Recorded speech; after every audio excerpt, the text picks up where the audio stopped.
Adorons le Seigneur. De mon salut. Les peuples africains ont depuis des siècles connu un quotidien misérable et inhumain. De l'esclavage en passant par la colonisation à la période post-coloniale, ils sont au prix de leur vie en quête de liberté. Aussi, cette situation a-t-elle imposé aux hommes épris de justice, de toutes les sensibilités et de divers horizons, de rechercher avec diligence des solutions en vue d'améliorer leur existentiel. Plusieurs idéologies ont vu le jour et demeurent inefficaces pour cette vision, tant les facteurs qui sont pris en compte sont difficiles à traiter. C'est dans cette recherche de liberté que le Seigneur a instruit son serviteur sur le plan qu'il a arrêté pour l'Afrique.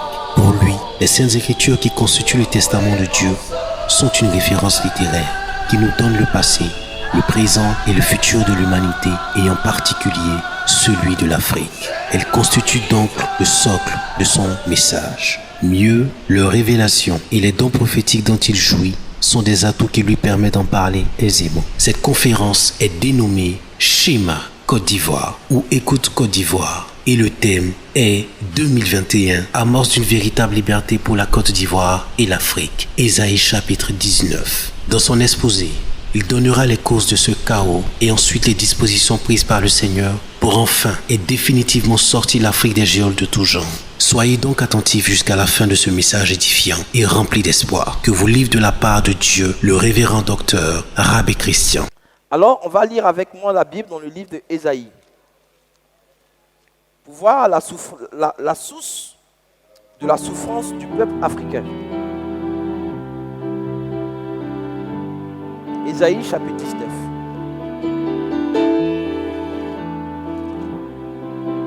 Ésaïe chapitre 19 dit, à partir du verset 2, j'amènerai l'Égyptien contre l'Égyptien, et l'on se battra frère contre frère, ami contre ami, ville contre ville, royaume contre royaume. Selon la source biblique, les Africains étaient censés faire la guerre. Les Africains devraient vivre dans la guerre. Donc l'ensemble des guerres que nous voyons en Afrique a été annoncé dans les Saintes Écritures. Les guerres fratricides que nous avons en Afrique ont été annoncées dans les Saintes Écritures. Les Africains devaient se battre entre eux, nous dit la Bible, pour un certain nombre de raisons. Au verset 3, Dieu dit, l'esprit de l'Égypte disparaîtra du milieu d'elle et j'anéantirai son conseil. On consultera les idoles et les enchanteurs, ceux qui évoquent les morts et ceux qui prédisent l'avenir. Et je livrerai l'Égypte entre les mains d'un maître sévère. Donc l'Afrique a des difficultés. L'Afrique est en guerre pour plusieurs raisons. La principale raison, c'est que l'Afrique est idolâtre. Et le principal ennemi de l'Afrique ici, c'est Dieu. Parce que le verset 2 nous dit, j'amènerai l'Égyptien contre l'Égyptien. Donc Dieu a fait en sorte que l'Afrique soit un continent en guerre. Parce que le thème égyptien, c'est Mitzraïm, descendant de Cam. Et c'est le peuple africain. Donc Dieu dit, j'amènerai l'Égyptien contre l'Égyptien. Autrement, les Africains se battront entre eux. Donc les guerres fratricides que nous avons est un mal qui émane de Dieu. C'est Dieu qui a arrêté que les Africains se battent. Mais pourquoi il a arrêté que les Africains se battent? Parce que les Africains sont idolâtres. Donc le premier mal que Dieu a arrêté sur les Africains, c'est la guerre. Donc depuis nos familles, depuis nos nations, entre nos nations, les Africains sont censés être en guerre. Pourquoi? Et parce que elles ont insulté Dieu par leur idolâtrie. Donc voici la principale source de l'idolâtrie. On pourrait dire, mais pourquoi devons tout de suite dire que c'est l'idolâtrie des Africains qui constitue le premier problème des Africains? Je répondrai à cette question plus tard. Mais je vais d'abord énoncer les problèmes de l'Afrique.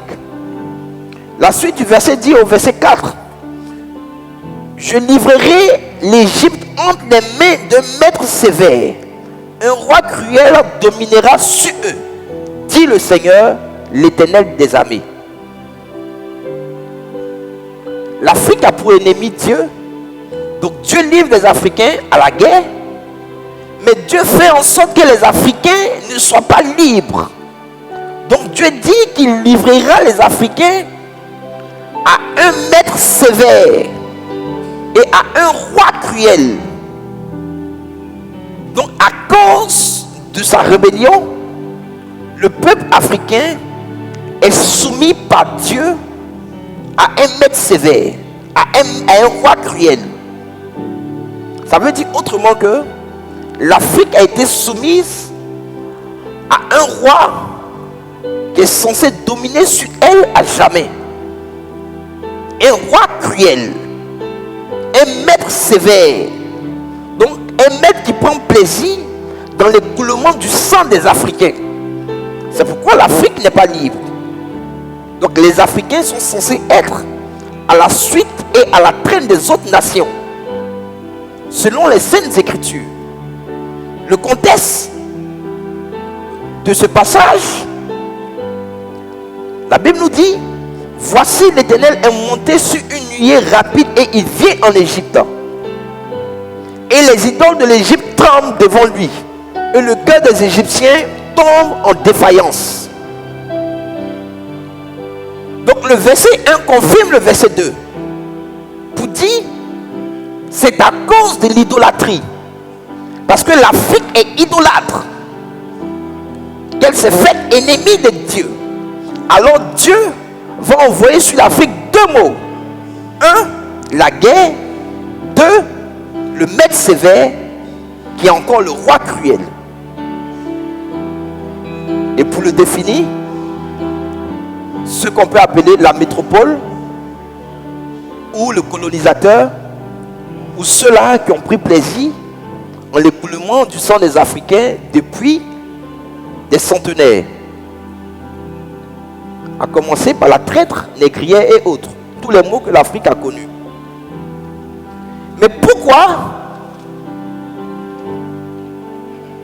l'Afrique serait-elle l'ennemi de Dieu au point où Dieu la livre à des ennemis?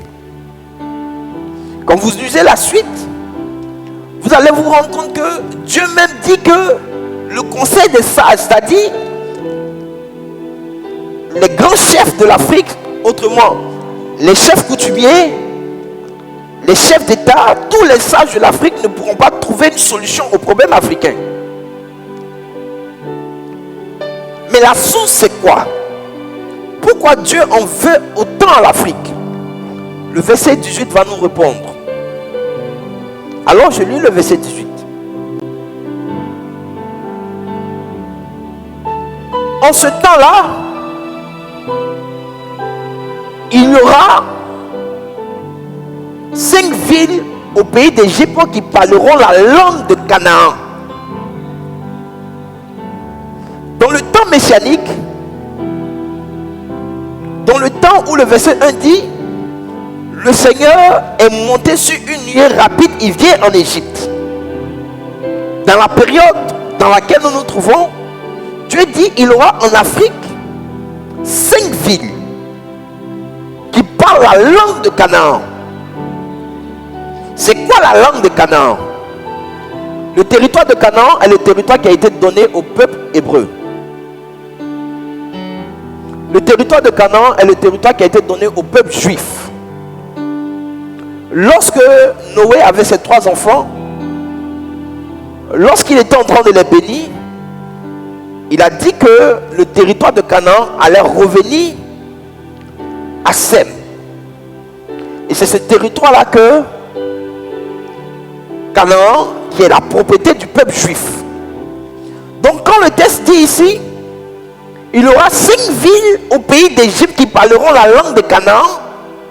Dieu est en train de dire autrement que il y aura en Afrique 5 grands peuples d'origine hébraïque.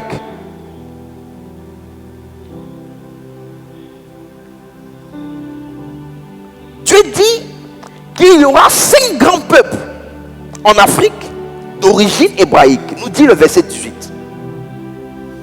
Donc Dieu en veut à l'Afrique parce que l'Afrique noire en général est son peuple. Et comment l'Afrique a été peuplée par les Juifs. Donc pendant des siècles, il y a eu plusieurs transhumances, il y a eu plusieurs exodes. Et c'est comme ça que progressivement, que les Africains d'aujourd'hui, des nations hébraïques anciennes, sont descendus pour peupler l'Afrique. Les raisons, c'était des guerres ou à la recherche d'un bonheur. Ces Africains-là ont peuplé l'Afrique dans toutes ses composantes. Donc Dieu en veut à l'Afrique parce que l'Afrique noire en général est son peuple. Donc les 5 grandes villes dont nous parle la Bible ici, c'est d'abord l'Afrique centrale où il y a des communautés juives, l'Afrique de l'Est, l'Afrique du Sud et l'Afrique de l'Ouest. Donc toutes ces communautés-là sont des communautés hébraïques pour la plupart d'entre elles. Donc Dieu nous en veut parce que nous sommes son peuple qui était d'abord détenteur du savoir-faire biblique, qui était détenteur du savoir-faire hébraïque. Mais ces peuples-là, au fur et à mesure, se sont attachés à des divinités autres que le Dieu d'Israël. Alors, Dieu les a livrés au penchant de leur cœur. Et les Africains ont fini par devenir des peuples incrédules. Quand vous regardez le verset 11, les princes de Soie ne sont que des insensés. Les sages conseillers de Pharaon forment un conseil stupide. Dieu en veut aux chefs africains. Dieu en veut aux chefs africains qui trouvent pas à la hauteur de l'obtention de leur propre dignité. Alors, qu'est-ce que Dieu apporte comme solution au peuple africain? Alors, je vais lire maintenant le verset 17 pour que vous compreniez. Et le pays de Juda sera pour l'Égypte un objet de foi. Dès qu'on lui parlera, elle sera dans l'épouvante à cause de la résolution prise contre elle par l'Éternel des armées. En ce temps-là, il y aura 5 villes au pays d'Égypte qui parleront la langue de Canaan et qui jureront par l'Éternel des armées. L'une d'elles sera appelée ville de délivrance. L'une d'elles sera appelée ville de délivrance. Ce sera pour l'Éternel des armées un signe et un témoignage dans le pays d'Égypte. Ils crieront à l'Éternel à cause des oppresseurs et il leur enverra un sauveur et un défenseur pour les délivrer. Ils crieront à l'Éternel et l'Éternel leur enverra un sauveur pour les délivrer. Donc la solution du peuple africain, la véritable indépendance, la liberté du peuple africain résulte de la maison de l'Éternel. Parce que c'est l'Éternel qui l'a mise en esclavage à un maître cruel. Et parce que l'Afrique noire, dans son ensemble, a rompu son alliance. Elle était censée savoir comment marcher avec Dieu. Mais puisque elle-même ne pourra pas apporter la solution, ce sera l'Éternel des armées lui-même qui lui apportera la solution. Voilà pourquoi l'expression, il lui enverra un sauveur. Donc c'est Dieu qui agira en faveur de l'Afrique pour la sortie de cette difficulté. Mais à partir de qui l'Éternel agira? Le pays de Juda, la ville de la délivrance. J'avais dit qu'il y avait 5 villes. Je les ai citées: toute l'Afrique noire, l'Afrique de l'Est, l'Afrique de l'Ouest, l'Afrique centrale et l'Afrique du Sud. Et la 5e ville, c'est la Côte d'Ivoire. Donc c'est à partir de la nation ivoirienne que Dieu apportera le salut à toute l'Afrique. C'est à partir de la Côte d'Ivoire. C'est pourquoi le Seigneur parle de la Côte d'Ivoire ici en disant ville de la délivrance. Il dit pays de Juda. Donc c'est à partir d'elle. C'est à partir d'elle. Et les temps sont favorables à l'apport de ce salut. Et c'est pourquoi notre thème dit 2021, amorce de la liberté de la Côte d'Ivoire et de l'Afrique. Nous avons mis en relief la Côte d'Ivoire parce que c'est à partir de la Côte d'Ivoire que le Seigneur agira. C'est à partir de la Côte d'Ivoire que le Seigneur agira. Quelle est la nature du maître cruel? La Bible dans le livre de Genèse chapitre 4 nous parle de cela. Qui c'est le maître cruel? Le maître cruel, c'est quelqu'un qui prend plaisir en la mort de quelqu'un d'autre. Les guerres en Afrique sont financées par l'industrie des armes. Ceux qui vendent des armes, ce sont eux qui apportent la solution. Les armes qui servent aujourd'hui aux Africains pour s'exterminer ne viennent pas de l'Afrique, ça vient toujours des pays occidentaux. Mais pourquoi les choses sont faites ainsi? Pourquoi les peuples de la terre en veulent particulièrement à l'Afrique? Parce que l'Afrique a les ressources. L'Afrique a non seulement les ressources humaines et naturelles. Et l'Afrique a surtout l'Éternel. Parce que même si le peuple africain est incrédule vis-à-vis de son Dieu, l'Afrique bénéficie déjà de la grâce de son Dieu à cause de la nature sur laquelle elle se trouve. Vous voyez, tout ce qui est cataclysme naturel, on les retrouve rarement en Afrique. Et parce que c'est le Seigneur qui a installé les peuples en fonction de leur sensibilité spirituelle. Donc c'est Dieu qui a posé les Africains ici.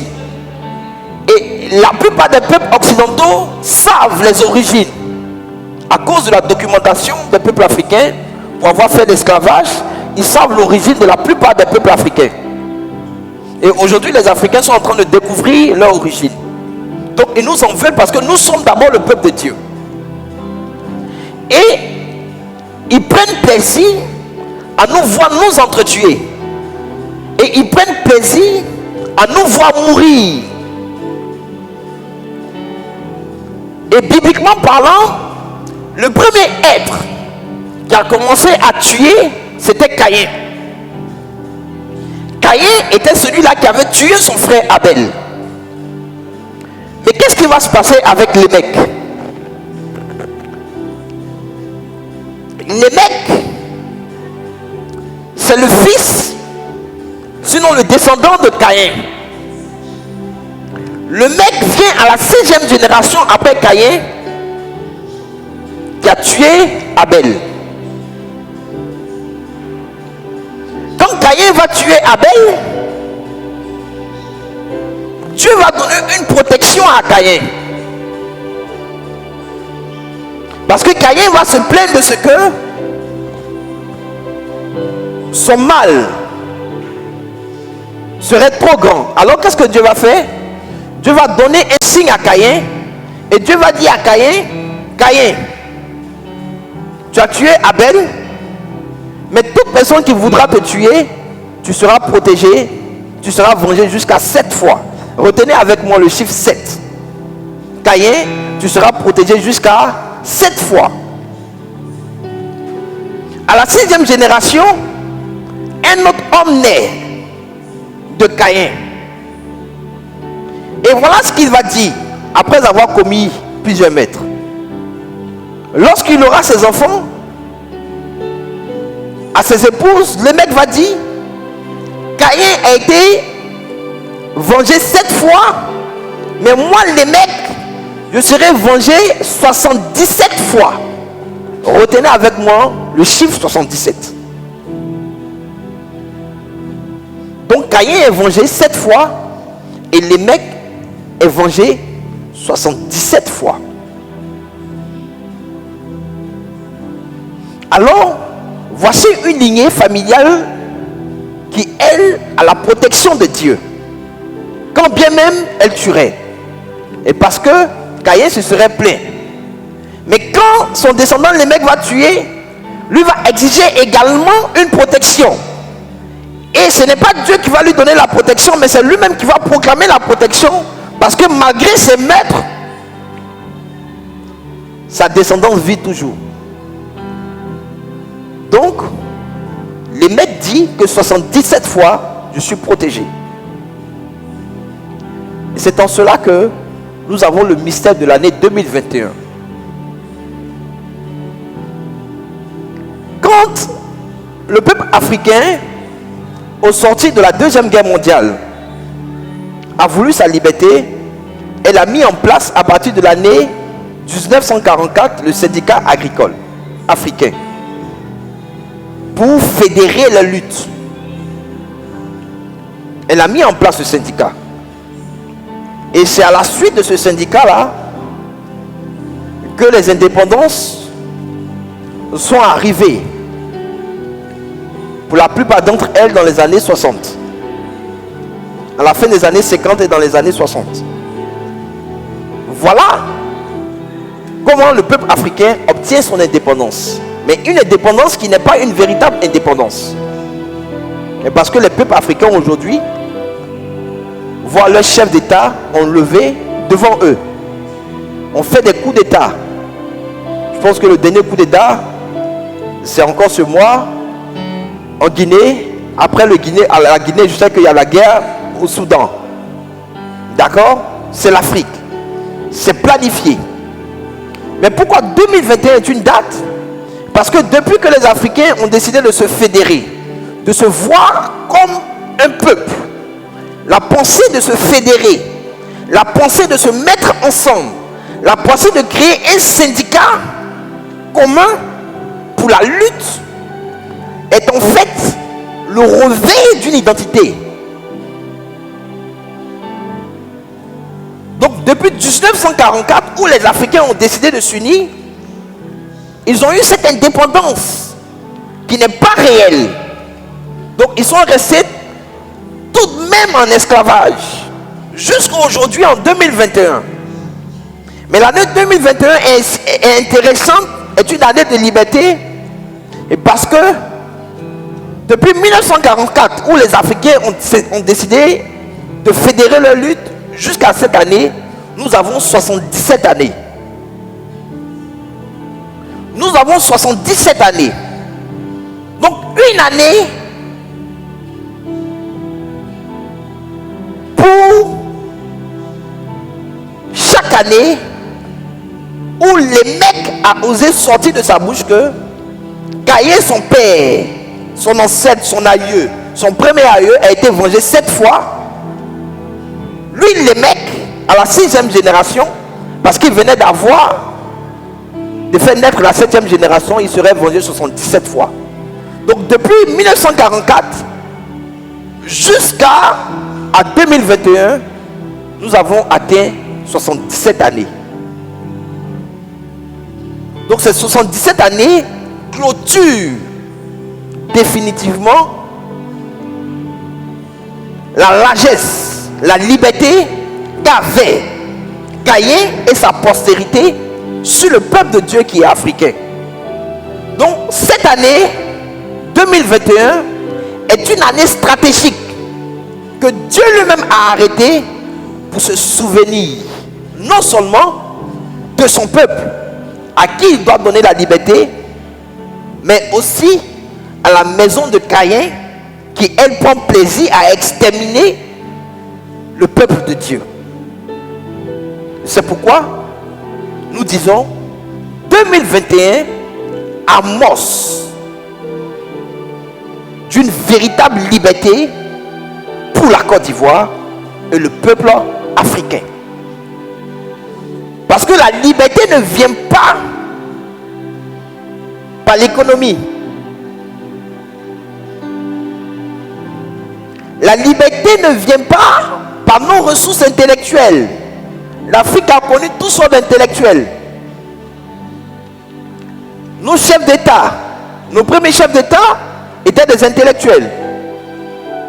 Mais ils sont morts, on sait comment ils ont fini. Ils n'ont pas manqué de courage, mais on sait comment ils ont fini. La Bible dit, vous connaîtrez la vérité et vous serez affranchis. Et la Bible dit encore, là où se trouve l'Esprit du Seigneur, là se trouve la liberté. Donc la liberté est spirituelle. Donc c'est Dieu qui peut conférer la liberté. Et parce que tous ceux qui dirigent la terre ne la dirigent pas économiquement. Le pouvoir n'est pas entre les mains de ceux-là qui ont les sous. Mais le pouvoir se trouve entre les mains des hommes spirituels. Et toutes ces organisations secrètes sont des organisations spirituelles. Donc c'est spirituellement à cause du pacte qu'ils ont fait avec le diable qu'ils prennent plaisir à exterminer d'autres peuples. Donc l'Afrique ne trouvera pas son salut à cause de ses intellectuels. Mais l'Afrique trouvera son salut à cause de son Seigneur. L'Afrique ne trouvera pas son salut à cause de ses ressources. L'Afrique ne trouvera pas son salut à cause de son intelligence. À cause de ce que nous soyons unis ou pas. Mais l'Afrique trouvera son salut à cause de ce qu'elle a Dieu avec elle. Et le temps est favorable. Le temps est favorable pour annuler la malédiction qui est sur Caïn. Pourquoi? Parce que nous sommes déjà au 7e millénaire. Le 7e millénaire ramène à la 7e génération après Caïn. Donc Dieu efface le pouvoir. Dieu efface l'immunité de Caïn. Et lorsque maintenant nous rentrons dans la 77e année, après notre première union de 1944, nous rentrons maintenant dans une liberté où le Seigneur se souvient. Alors aujourd'hui, ce n'est pas un discours intellectuel. Ce n'est pas un discours de savoir, mais c'est un discours spirituel. C'est un discours qui dit que le temps est favorable. Maintenant, le temps est favorable à la liberté du peuple africain parce que Dieu a arrêté cela. Et ce qui est intéressant, c'est que Dieu se choisit des hommes pour apporter cela.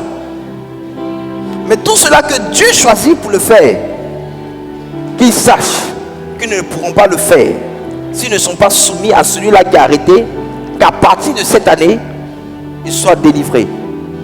Et c'est le Seigneur. Donc je suis venu dire à la Côte d'Ivoire, qui déjà a commencé à fédérer à travers le nouveau parti des peuples africains, qu'elle tient sa place de leader en Afrique. Parce que c'est elle la ville de la délivrance. C'est à partir d'elle que la délivrance viendra pour toute l'Afrique noire. Elle tient sa place. Elle a sa place. Et Dieu est avec elle. Dieu est avec elle. Le Dieu d'Israël est avec elle. Et le salut est maintenant disponible pour l'Afrique. Je vous remercie. Que Dieu vous bénisse. Merci révérend pour votre brillante prestation. Nous allons donc passer au volet des questions-réponses. Messieurs, vous avez la parole. Bonjour à tous. Je me nomme Thomas Begré du Monde Chrétien, le journal Le Monde Chrétien. Alors, révérend, tout à l'heure dans votre exposé, vous avez dit que le salut de l'Afrique viendra de la Côte d'Ivoire. Pour les confrères qui sont là, pour la plupart, je voulais signaler que ce sont des confrères qui viennent de la presse profane. Donc il y a certains thèmes utilisés par le référent qui leur seront difficiles, je vais dire d'accès, de compréhension, en termes de compréhension. Donc référent, vous l'avez dit, la Côte d'Ivoire sera le point de départ de la libération de l'Afrique. Est-ce que vous pouvez nous l'expliquer en des thèmes plus concrets et plus fluides pour nous tous qui sommes là? Merci. Ok. Merci, Monsieur Begré. Vous savez, l'histoire d'un peuple ne change pas. La Côte d'Ivoire a été toujours leader en Afrique. Déjà en 1932, Oufoué, agriculteur qu'il était, avait écrit « Ils nous ont trop volé ». Donc la conscience même africaine s'était déjà exprimée à travers Félix Houphouët-Boigny. C'est pourquoi il tenait une place de choix au milieu de ce syndicat qu'il a dû présider l'année qui a suivi sa création. Donc la Côte d'Ivoire a toujours été un leader. Et de nos jours, vous voyez, la Côte d'Ivoire, à travers son chef d'État, qui a connu les géoles, occidentales, fédère à nouveau l'Afrique. Donc, la Côte d'Ivoire tient sa place. Je veux dire, humainement parlant, la Côte d'Ivoire tient sa place. Maintenant, sur le plan spirituel, cela est confirmé par le Seigneur. Cela est confirmé par le Seigneur. Dieu a choisi la Côte d'Ivoire. La Côte d'Ivoire est le choix de Dieu. Je disais à un Africain qui se plaignait de moi un jour, pourquoi je disais que la Côte d'Ivoire était le choix de Dieu, que nous ne sommes pas des peuples d'origine hébraïque. Je lui ai dit, est-ce que tu sais que toi-même tu es juif, que tu l'ignores? Son discours a changé. Partout il y a un choix. Partout il y a un choix. Et le choix émane de Dieu. Et Dieu a choisi la Côte d'Ivoire. Et la Côte d'Ivoire est en train de jeter les bases de cette liberté. Et c'est pourquoi c'est à partir de la Côte d'Ivoire qu'à la 77e année de l'union qui a eu lieu au Mali, une nouvelle union vient. Donc c'est poussé par l'esprit qu'aujourd'hui on veut fédérer à nouveau les peuples africains. Et les peuples africains bénéficieront cette fois-ci de la grâce de Dieu afin que la liberté soit totale et qu'elle ne dépende plus d'un peuple qui prenne plaisir à faire couler son sang. Bonsoir, bonsoir révérend. Bonsoir. Je suis Fabrice Tété du quotidien Le Temps. Ma question est la suivante. En quoi le parti des peuples africains est-il ou sera-t-il impliqué dans la libération de l'Afrique que Dieu va amorcer en 2021? Quel est le rôle, quelle est la mission du parti des peuples africains dans le salut de l'Afrique que vous annoncez en 2021? Merci, révérend. Vos questions sont pratiquement les mêmes. Donc les réponses ne vont pas trop changer. Je ne veux pas m'hasarder sur le plan politique. Parce que je n'y connais rien en politique. Moi je ne parle pas en termes de démocratie, je parle en termes de royauté. Et si vous m'avez bien suivi,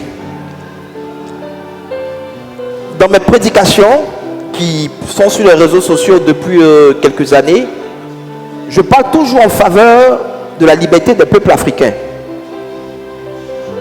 Et avant le retour de l'exil du président, de sa déportation du président Laurent Gbagbo, j'avais annoncé qu'il reviendrait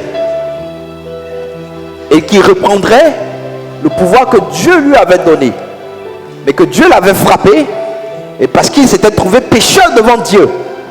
C'est Dieu qui l'avait établi. Il n'aurait jamais pu prendre le pouvoir en Côte d'Ivoire aussi longtemps que le PDC était au pouvoir. Mais Dieu l'avait mis au pouvoir pour insuffler une nouvelle ère à la nation ivoirienne. Mais lui et son équipe s'étaient trouvés pécheurs.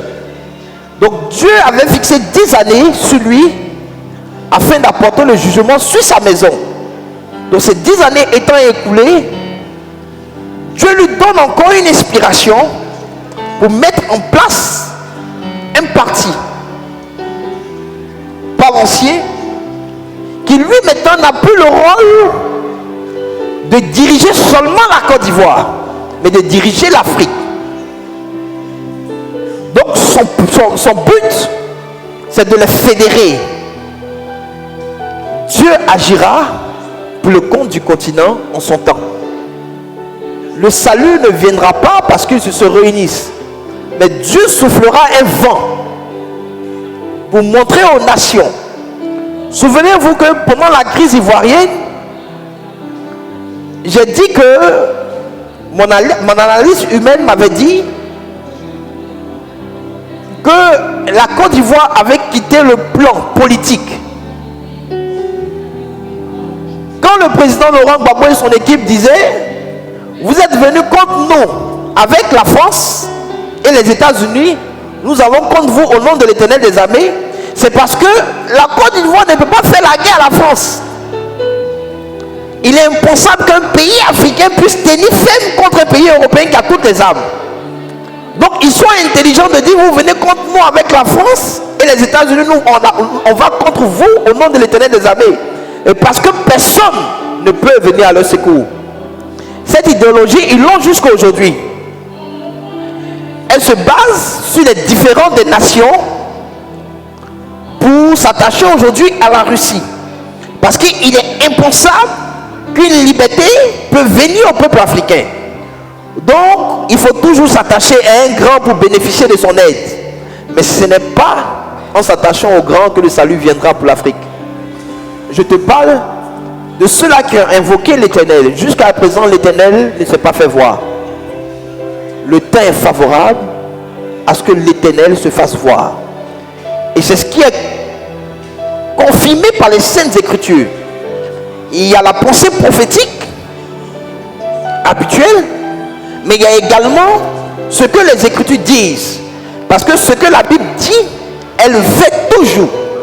Alors la Bible dit que Dieu agira pour le compte de la Côte d'Ivoire et de l'Afrique. Donc c'est inspiré de Dieu que ce parti a été mis en place. Mais ce parti a besoin de l'aide de l'Éternel et l'Éternel agira en son temps. Je vous remercie, M. Tété. Je suis Isaac de Opéra News. Isaac. Voilà. Ma question, je vois sur la fiche, vous avez écrit conférence de prêtre dénommée Schéma Côte d'Ivoire. Je veux savoir pourquoi, qu'est-ce que c'est Schéma et pourquoi vous avez choisi ce nom. Ok. Schéma Côte d'Ivoire. Schéma, c'est hébreu. Quand Dieu voulait s'adresser à son peuple en Israël, il disait Schéma Israël. Donc Schéma veut dire écoute. Écoute Israël, l'Éternel ton Dieu est le seul Dieu. Tu n'auras pas d'autre Dieu devant sa face. Donc, cette expression pour parler de façon royale à son peuple que Dieu avait. C'est pourquoi je m'adresse au peuple de Côte d'Ivoire comme l'Éternel s'adressait à son peuple dans les temps anciens. C'est pourquoi j'ai dit Schéma Côte d'Ivoire. Autrement dit, de nos jours, on pourrait dire écoute Côte d'Ivoire. Merci. Bonsoir pasteur.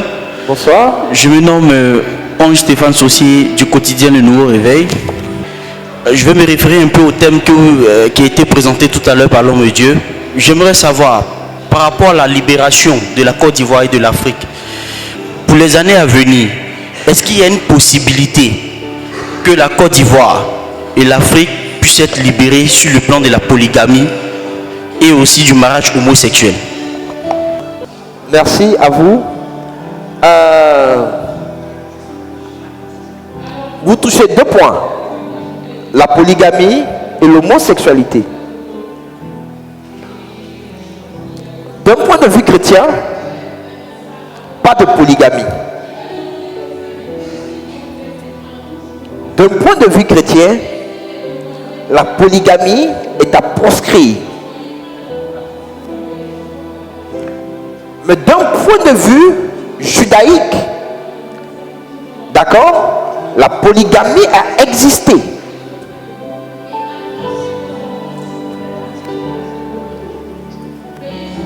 L'Éternel définira comment il fera les choses avec son pays.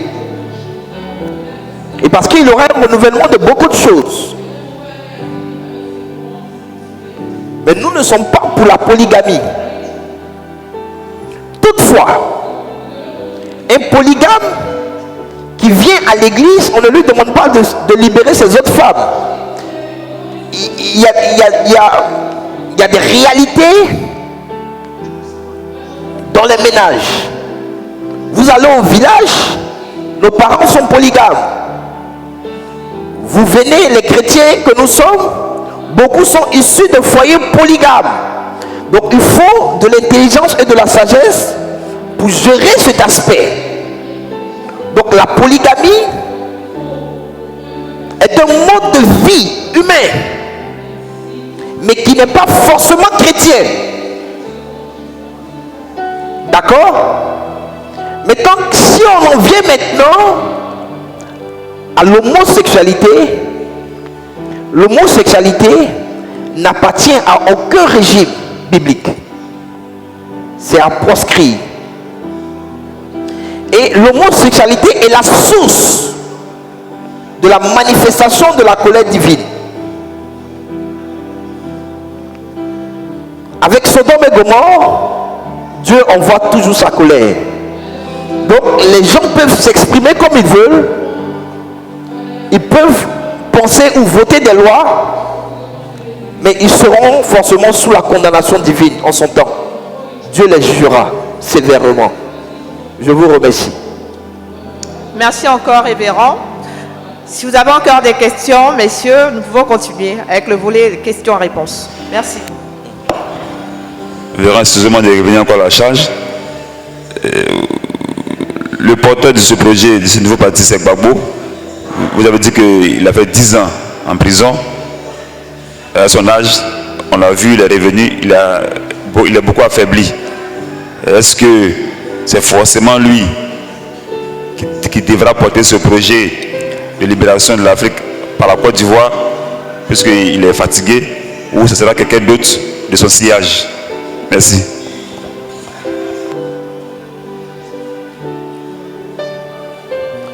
Il y a bien de mystères que je ne suis pas à même de toucher maintenant.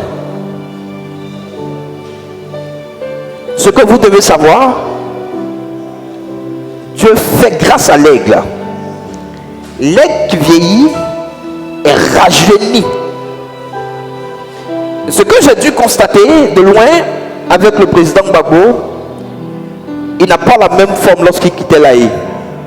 Quand il quittait l'Aïe, il était très affaibli. Aujourd'hui, il est plus fort que celui-là qui est sorti de l'Aïe. Et je peux vous confirmer qu'il vivra encore longtemps. Il n'est pas là pour mourir maintenant. Il faudrait que la jeunesse travaille avec le leader. Dieu fait grâce à ceux qu'il a fait grâce. C'est ça l'élection. Quand Dieu choisit, il montre sa souveraineté sur les peuples et sur les individus. Il va restaurer son élu et il va l'instruire davantage. Il ne laissera pas maintenant cette position. Il sera rajeuni. par la grâce de Dieu. Voilà ce que je peux vous dire sur le plan spirituel. Je ne sais pas de quoi il souffre, mais la chose la plus certaine, c'est qu'il vivra encore longtemps. Merci, révérend. Messieurs, nous vous écoutons si vous avez encore des questions.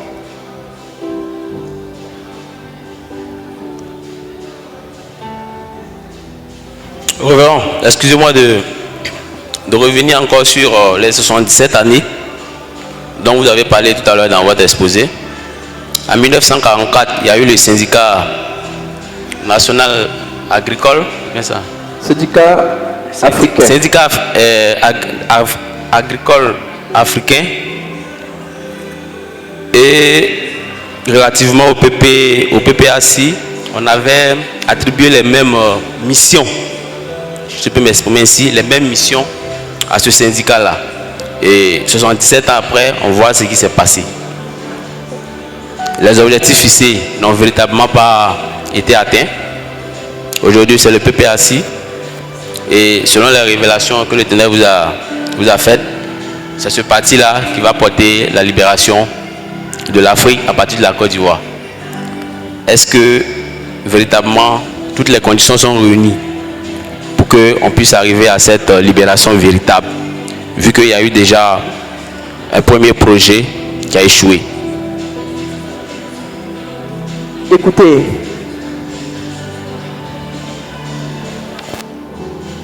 dans mon discours, beaucoup vont penser que je suis politique. C'est-à-dire, s'il n'y a pas d'intervention divine, telles que les choses sont, ce nouveau parti n'aboutira pas. Telles que les choses sont, telles que les nations sont, ça n'aboutira pas. Et parce que les mêmes géoliens sont existants. Ils sont prêts à exterminer toute l'Afrique pour conserver leur position. Et moi-même, si j'étais un Européen, je n'allais pas donner l'indépendance à l'Afrique. Parce que l'Afrique a toutes les ressources. L'Afrique a toutes les qualités. Donc si je veux conserver mon hégémonie, je ne peux pas parler aux Africains d'égal à égal. Je dois toujours les maintenir sous mon joug. Parce que l'Afrique a toutes les ressources naturelles, humaines, pour conserver la place de la hauteur, la première place. Donc pourquoi moi, qui voudrais conserver ma place, à moi et à mes enfants, je vais leur donner de parler avec moi d'égal à égal? C'est pas possible. Donc ce qui est en train de se passer avec la Russie, c'est ce qui s'est passé dans le temps. Regardez ce qui se passe avec les nations. Les nations qui forment aujourd'hui les deux blocs opposés, à savoir le capitalisme et le communisme. Comment des gens qui ont gagné, les alliés de la Deuxième Guerre mondiale, sont aujourd'hui divisés?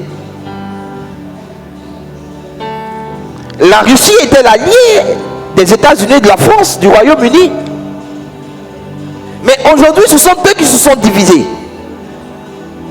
Donc c'est une vision bipolaire du monde pour laisser paraître les ennemis.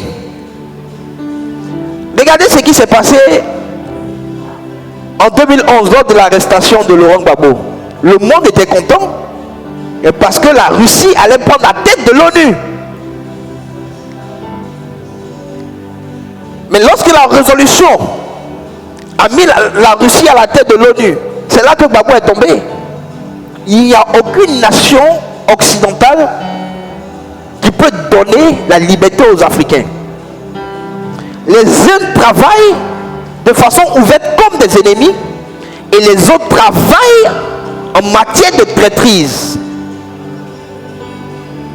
Donc, telles que les choses sont, jamais le PPACI ne pourra obtenir la liberté de l'Afrique.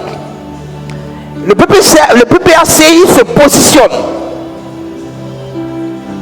pour bénéficier dans un temps très bref vent de l'Esprit de Dieu, afin que Dieu donne la liberté à son peuple qui s'était rebellé contre lui par l'idolâtrie. Sinon, ce n'est pas possible. Parce que les nations occidentales ont leurs différends, mais il est mieux pour la Russie d'être l'allié de la France que l'allié de la Côte d'Ivoire en matière d'intérêt économique. Donc, ils ont des limites. Ils ont des limites. Donc, qu'est-ce qu'ils font? Ils ne font que nous exciter, nous donner l'impression. Mais jamais, le monde, je veux dire, employer l'expression, le monde est balkanisé. Tout a été déjà fixé. On sait qu'aujourd'hui, que le bloc capitaliste s'est trouvé fort vis-à-vis de l'Afrique. Donc, dans les hautes instances, il faut donner maintenant à quoi? Au capitalisme de s'asseoir pour permettre aux communistes de prendre un tant soit peu de l'avance. Mais les intérêts sont fixés. Les intérêts sont fixés. Ils ont leurs limites. Donc ce qu'on est en train de voir, ce ne sont que des différents. Mais dans la vision globale, aucun peuple africain ne peut être libre avec un grand de ce monde. C'est pourquoi il faudrait que le Seigneur agisse pour l'Afrique. Il n'y a que le Seigneur qui puisse sauver les Africains. Dieu apportera le salut. Il nous dispose d'abord pour que nous nous regroupions, parce que nous sommes tous son peuple. Nous sommes tous son peuple. Et il agira. Et le temps est favorable à son action parce que nous sommes au 7e millénaire. Nous sommes dans le millénaire du repos. Et le millénaire du repos est l'image de cette génération de Caïn jusqu'au fils de Lémec. Et puisque nous avons fait maintenant 77 années, depuis 1944, le temps est favorable. C'est un temps que Dieu a arrêté pour agir. Mais Dieu maintenant viendra pour faire le distinguo entre ce qui est de lui et ce qui n'est pas de lui. Pour que l'Afrique maintenant à son tour puisse diriger. Voilà en fait ce qui se passe. On ne comprend pas que à un moment donné, il y a eu des civilisations qui se sont changées. Tant que cette civilisation qui est là ne passe pas, elle ne changera pas. Et Dieu agira pour que cette civilisation qui domine le monde depuis des siècles maintenant puisse laisser place maintenant à la civilisation de l'Afrique pour qu'elle reprenne le dessus. Mais avec le Seigneur. Avec le Seigneur. C'est ce que les Saintes Écritures disent. Vous savez, dans les Écritures, quand on se pose très souvent la question, est-ce que de Nazareth quelque chose de bon peut sortir? En fait, ils ont sondé les Écritures pour savoir si un Messie pouvait venir de Nazareth. Les Écritures nous donnent l'avenir de l'Afrique, l'avenir de la Côte d'Ivoire. Dieu dit, au verset 20, à la partie C, il dit, je lis à partir du verset 20, ce sera pour l'Éternel des armées un signe et un témoignage dans le pays d'Égypte. Ils crieront à l'Éternel à cause des oppresseurs. Ils crieront à l'Éternel à cause des oppresseurs. Ils vont crier à l'Éternel, comme ce qui s'est passé en 2010-2011. Mais à cette période, l'Éternel n'a pas répondu. Regardez ce que Dieu dit. Il leur enverra un sauveur et un défenseur pour les délivrer. C'est-à-dire le Seigneur. Et l'Éternel sera connu des Égyptiens. Et les Égyptiens connaîtront l'Éternel en ce jour-là. Ils feront des sacrifices et des offrandes. Ils feront des vœux à l'Éternel et les accompliront. Ainsi l'Éternel frappera les Égyptiens et il les frappera, mais il les guérira. Donc la guérison vient de l'Éternel. Et ils se convertiront à l'Éternel qui les exaucera et les guérira. Donc je ne suis pas en train de transmettre ma pensée. Je suis en train de décrypter les Saintes Écritures. Je Je suis en train de décrypter les Saintes Écritures. Je ne suis pas pour un groupe. Je dis la pensée de Dieu. Mais Dieu est avec ceux-là qui ont mis en place ce nouveau parti. Mais le Seigneur agira. Parce que nous sommes arrivés à la 77e année. Dieu les frappera, mais il les guérira. Et le vent de la guérison a commencé. C'est pourquoi il y a eu le retour de l'exil. C'est pourquoi il y a eu la mise en place d'une communauté, d'une pensée commune, telle que ça avait été pensé dans les temps anciens, où on a été dispersés. Mais maintenant, cette pensée commune aboutira parce que le Seigneur lui-même prendra le devant. Voilà ce que je pense. Voilà ce que disent les Saintes Écritures. Je vous embêtais mes questions. J'ai une dernière question, révérend. Le thème, c'est vrai que vous n'êtes pas politique, mais le thème là, c'est un peu politique. Et nous, on est politique, donc ça nous... quand on voit ça, ça nous titille un peu l'esprit, donc on pose des questions politiques. Ce nouveau parti qui est le PPACI, comme vous le dites, sera l'étendard de la libération de l'Afrique, mais déjà il est mal parti, selon les observateurs, avec des dissensions, des tensions, notamment Simon Gbagbo qui n'est pas partante, il y a Begoudé qui est réticent. Tous ses alliés forts de Gbagbo ne sont pas avec lui. Est-ce que ce nouveau parti n'est pas handicapé dans cette mission que Dieu veut lui confier en faveur de l'Afrique? Merci. Je vais revenir sur votre première approche d'abord. Je ne suis pas politique, mais j'ai un droit de regard sur la politique, parce que le pouvoir vient de Dieu. Et vous savez avec moi que dans toutes les nations où le nonce apostolique est accrédité, il est le doyen du corps diplomatique. La terre est gérée par le monde spirituel. Ceux qui pensent que la terre est gérée par des hommes ordinaires, c'est faux. Ce sont les hommes qui gèrent.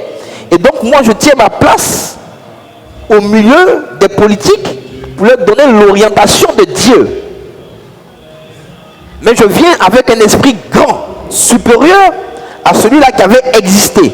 Parce que je parle non pas au nom d'une divinité quelconque, mais je parle au nom de l'Éternel des armées, le seul et véritable Dieu.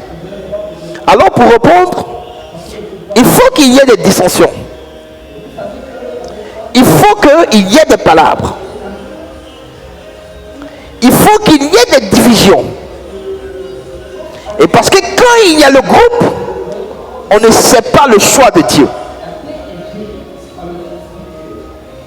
Quand il y a des groupes, on ne sait pas le choix de Dieu. Plusieurs leaderships ont marqué la Côte d'Ivoire à partir des années 2000. Donc Dieu fait en sorte que certains leaderships se séparent pour que certains puissent s'étouffer, pour que le choix de Dieu puisse s'exprimer. Donc c'est le plan de Dieu. Parce que Dieu veut montrer sa main sur un homme. Toutefois, bien qu'ils soient séparés, ils sont tous devant la face du Seigneur comme des fils bien-aimés. En son temps, Dieu réunira ce qu'il a rassemblé. Donc pour moi, je ne dirais pas que ce nouveau parti est mal parti. Mais Dieu est en train de faire sa volonté. Qu'il sépare davantage les hommes pour que la gloire et l'honneur lui reviennent à lui seul et à celui qui l'a choisi. Amen. Je voudrais vous remercier. C'est vrai que il y a aujourd'hui beaucoup de bruit dans l'atmosphère, mais je veux vous remercier, à vous messieurs de la presse écrite et de la presse en ligne. Merci pour votre déplacement. Merci de ce que vous avez pris de votre temps pour répondre à un appel divin, pour entendre ce que Dieu avait à dire sur la nation ivoirienne et sur l'Afrique. Que Dieu vous bénisse d'abord personnellement dans vos ménages, qu'il vous bénisse dans vos entreprises et qu'il bénisse vos familles. Et que Dieu l'Éternel des armées, qui a choisi cette nation, bénisse la Côte d'Ivoire et tout son peuple, en dépit de ses singularités, qui bénisse tout le monde, qui répande sa gloire sur ses enfants. Que ses enfants qui ne le connaissent pas, qui avaient les mains tachées de sang, reviennent à lui. Que la gloire revienne au Seigneur pour ce moment. Que Dieu bénisse tous ses enfants à travers le monde, au nom de Jésus. Amen. Amen. Et l'assurance Adorons le Seigneur. de mon salut. Par la présence du Seigneur Jésus. Son sang m'a lavé, m'a racheté. Et l'Esprit Saint